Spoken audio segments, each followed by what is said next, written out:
Assalamualaikum warahmatullahi wabarakatuh. Ketemu lagi dengan Kak Furkon di channel Ari Furkon. Bagaimana kabar Bapak Ibu? Semoga senantiasa diberikan kesehatan dan kelancaran ya dalam segala aktivitas yang Bapak Ibu lakukan tentunya. Oke, pada video kali ini Kak Furkon kembali berbagi informasi seputar P3K 2024 Bapak Ibu ya, tentang gaji paruh waktu. Nah, seperti yang Bapak Ibu ketahui, regulasi paruh waktu itu sudah keluar Bapak Ibu ya, sehingga nanti teman-teman bisa mengecek ya gajinya itu seberapa. Sesuai janji Menpan RB, honorer yang tak lolos P3K tetap dijamin ASN dan terima gaji. Berapa nominalnya? Ini resmi Bapak Ibu ya, sumbernya dari ayobandung.com. Tentunya ini untuk teman-teman R2 dan R3, ini wajib menyimak informasi ini Bapak Ibu ya. Karena di sini R2 dan R3 itu notabene itu sebenarnya lulus, cuma tidak dapat formasi.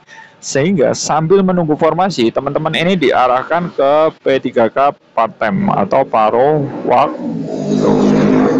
Nah, ketika teman-teman nanti sudah ada formasi, langsung dialihkan ke P3K full-time. Oke, di sini ayobandung.com Bapak Ibu ya, sumbernya resmi.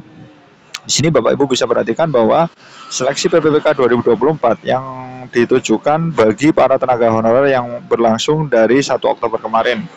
Di mana teman-teman perlu ketahui untuk yang tahap 2 itu kabarnya diperpanjang ya Bapak Ibu ya. Jadi untuk yang teman-teman yang tahap 2 ini diperpanjang.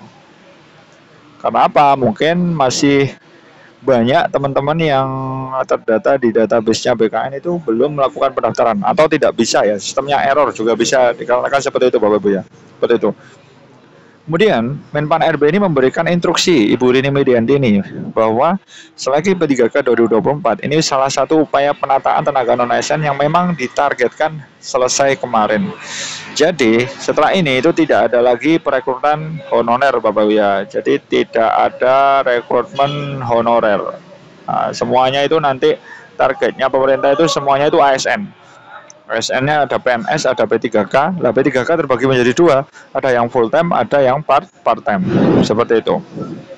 Nah, di sini Bapak Ibu bisa perhatikan bahwa usulan pengangkatan ya, usulan pengangkatan P3K paruh waktu itu menjadi P3K. Kayak semacam jenjang karir. Jadi ini sembari menunggu formasi, ya kan? Teman-teman itu diarahkan ke P3K paruh waktu dulu. Ini teman-teman itu notabene menunggu formasi tersedia. Nah, ketika teman-teman formasi sudah tersedia, ya langsung jadi P3K full time. Seperti itu sistemnya Bapak Ibu ya, seperti itu. Dan nanti dalam hal pegawai yang terdaftar dalam pangkalan database BKN, nah, ini sudah diangkat semua nih menjadi P3K paruh waktu. Ini khususnya dari R2 dan R3 yang tidak dapat mendapat formasi seperti itu. Bahkan instansi pemerintah mengusulkan pengangkatan menjadi P3K itu berdasarkan pertimbangan ketersediaan anggaran dan hasil evaluasi kinerja. Jadi ini anggaran itu menjadi sangat sesuatu yang sangat penting Bapak Ibu ya untuk gajinya teman-teman paruh waktu ini. Jadi tergantung daerah, nanti daerahnya siap atau enggak untuk menganggarkan gaji P3K paruh waktu. Tetapi karena di sini sudah diatur dalam perundangan, jadi tidak boleh menyimpang. Minimalnya itu tidak boleh kurang dari gaji honorer yang mereka dapatkan sebelum diterima menjadi ASN tentunya Bapak Ibu ya, seperti itu. Nah, di sini Bapak Ibu bisa perhatikan bahwa Menpan RB Ibu Rini Widianti ini telah menjamin nih, ya kan ada jaminannya agar para tenaga honorer yang tak lolos P3K tetap bisa menjadi ASN dan menerima gaji. Nah, dalam hal ini sesuai dengan ketentuan surat keputusan Menpan RB nomor 2024 yang ditayangkan Menpan RB sebelumnya Bapak Azwar Anas. Pada aturan tersebut itu dijelaskan Bapak Ibu ya, sudah dijelaskan bahwa tenaga honorer yang tak lolos atau tidak bisa mengisi lowongan kebutuhan dalam seleksi P3K akan dipertimbangkan menjadi P3K paruh waktu. Nah, ini sudah jelas Bapak Ibu ya.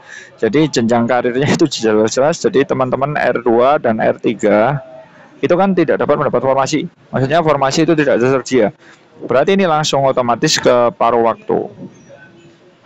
Nah, setelah nanti seiring berjalannya waktu nanti kalau sudah ada formasi, ya kan? Kalau sudah ada formasi, berarti nanti teman-teman R2 dan R3 ini langsung ke full time.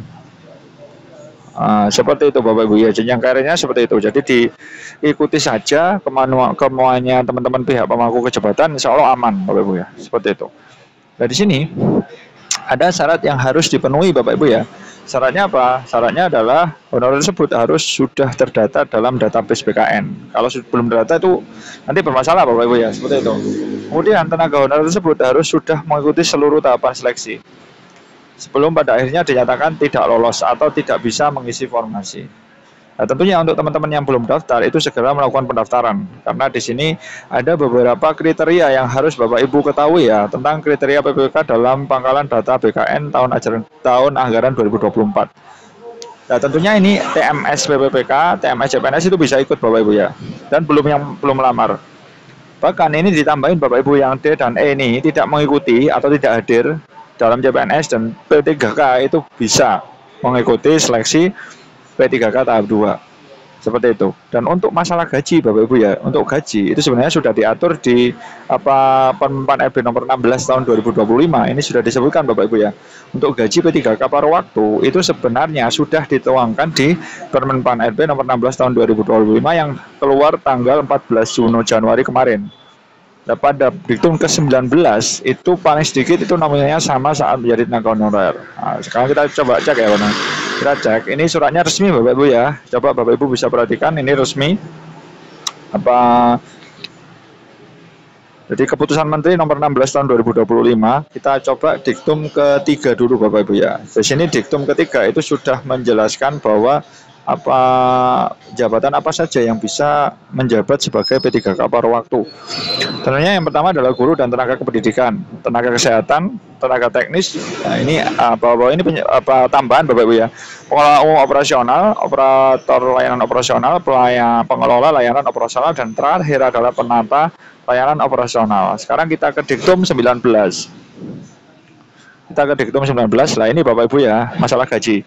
P3K paruh waktu diberikan upah paling sedikit ya, atau minimalnya itu sesuai dengan pesannya yang diterima saat menjadi pegawai non ASN. Misalkan teman-teman dapat 1.500.000, nah, berarti minimalnya ketika teman-teman mendapatkan P3K paruh waktu, minimalnya gajinya segitu, atau sesuai dengan upah minimum yang berlaku di suatu wilayah. Dan di sini diktum ke-20 juga bisa disebutkan bahwa sumber pendanaan untuk upah sebagaimana yang dimaksud pada diktum ke-19 dapat berasal selain dari belanja pegawai sesuai dengan ketentuan peraturan perundang-undangan. Ini tidak boleh dilanggar Bapak Ibu ya. Dan diktum ke-21 itu juga disebutkan P3K paruh waktu mendapatkan upah dan fasilitas lain sesuai ketentuan perundangan-perundangan. Jadi tunjangan-tunjangan itu harusnya juga dapat Bapak Ibu ya kalau berdasarkan regulasi ini. Mungkin besarnya nanti yang selisih ya dengan P3K yang full time tentunya masih lebih sedikit ya kan.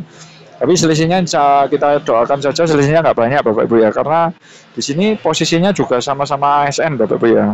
Meskipun paruh waktu itu teman-teman juga dikasih NIP nanti ya, NIP PPK, jadi sama aja.